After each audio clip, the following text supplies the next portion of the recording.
केंद्रीय कर्मचारियों के लिए केंद्र सरकार ने गुरुवार को 8वें वेतन आयोग के गठन को मंजूरी दे दी है। आयोग की सिफारिशें 2026 से लागू होंगी। केंद्रीय मंत्री अश्विनी वैष्णव ने कहा कि 7वां वेतन आयोग 2016 में लागू हुआ था। इसकी सिफारिशें 2026 तक जारी रहेंगी। 7वां वेतन आयोग 1 जनवरी 2016 से लागू हुआ था। इससे करीब 1 करोड़ लोगों को फायदा हुआ था। वेतन आयोग हर 10 साल में लागू किया जाता है। 8वां वेतन आयोग लागू होने से केंद्रीय कर्मचारियों का न्यूनतम वेतन और पेंशन बढ़ेगी। अब सवाल है कि 8वें वेतन आयोग के आने से सैलरी पर क्या असर पड़ेगा। केंद्र सरकार हर 10 साल में नया वेतन आयोग लाती है। अभी 7वां वेतन आयोग चल रहा है। इसका कार्यकाल 31 दिसंबर 2025 को खत्म होगा। माना जा रहा है कि 1 जनवरी 2026 से 8वां वेतन आयोग लागू हो जाएगा। फिटमेंट वाला फॉर्मूला क्या है? कर्मचारियों की सैलरी कितनी बढ़ेगी, ये फिटमेंट फैक्टर पर तय होता है। 7वें वेतन आयोग में फिटमेंट फैक्टर 2.57 था। इससे बेसिक सैलरी 7,000 से बढ़कर 17,990 तय हुई थी। अगर इसी फॉर्मूला को आधार माना जाता है तो 8वें वेतन आयोग में फिटमेंट फैक्टर की मैक्सिमम रेंज के तहत न्यूनतम सैलरी 26,000 रुपए हो जाएगी। कर्मचारी यूनियन और बाकी संगठन 8वें वेतन आयोग में इसे 2.86 से 3 के बीच रखने की मांग कर रहे हैं। ये मांग मानी गई तो सैलरी में 180% बढ़ोतरी होगी। माना जा रहा है कि 8वें वेतन आयोग में न्यूनतम आधार वेतन को बढ़ाकर 34,650 रुपए किया जा सकता है। वहीं पेंशन को 9,000 से बढ़ाकर 17,280 रुपए किया जा सकता है। हालांकि ये सिर्फ संभावना है। 8वें वेतन आयोग का वेतन मैट्रिक्स 1.92 के फिटमेंट फैक्टर का इस्तेमाल करके तैयार किया जाएगा। इसे ऐसे समझिए, केंद्र सरकार के कर्मचारियों की सैलरी के 18 लेवल हैं।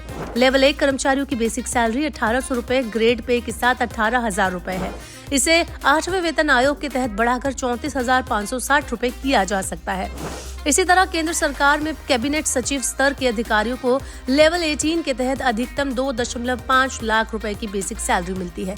ये बढ़कर तकरीबन 4.8 लाख रुपए हो सकती है। अब सवाल यह है कि सैलरी बढ़ने से पेंशन कितनी बढ़ेगी। अगर जनवरी 2026 में 8वां वेतन आयोग लागू हुआ तो केंद्रीय कर्मचारियों का न्यूनतम वेतन 34,560 रुपए होने का अनुमान है।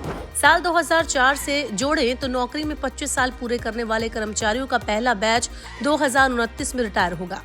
अब मान लीजिए कि 8वां वेतन आयोग लागू होने के बाद लेवल 1 के एक कर्मचारी की बेसिक सैलरी 34,560 रुपए हो गई तो इसकी 50% रकम 17,280 रुपए होती है। इस हिसाब से कर्मचारी को 17,280 रुपए प्लस डीआर का पैसा पेंशन के तौर पर मिलेगा। अगर सरकार 2.86 का फिटमेंट फैक्टर लागू करती है तो मिनिमम सैलरी सीधे 51,480 रुपए और पेंशन 25,740 रुपए तक बढ़ सकती है। हालांकि ये रेयर केस में ही होगा कि कोई कर्मचारी लेवल 1 पर नौकरी ज्वाइन करने के बाद रिटायरमेंट तक उसी लेवल पर रहे।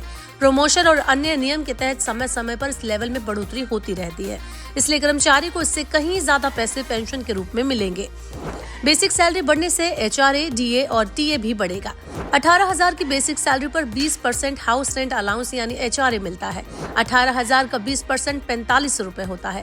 अगर बेसिक सैलरी 34,560 होगी तो एचआरए 6,912 रुपए हो जाएगा। 18,000 की बेसिक सैलरी पाने वालों को 6% का सालाना महंगाई भत्ता मिलता है, जो इस बेसिक सैलरी पर 1,080 रुपए हर महीने होता है। अब बेसिक सैलरी 34,560 होगी तो हर महीने 2,073 रुपए महंगाई भत्ता मिलेगा।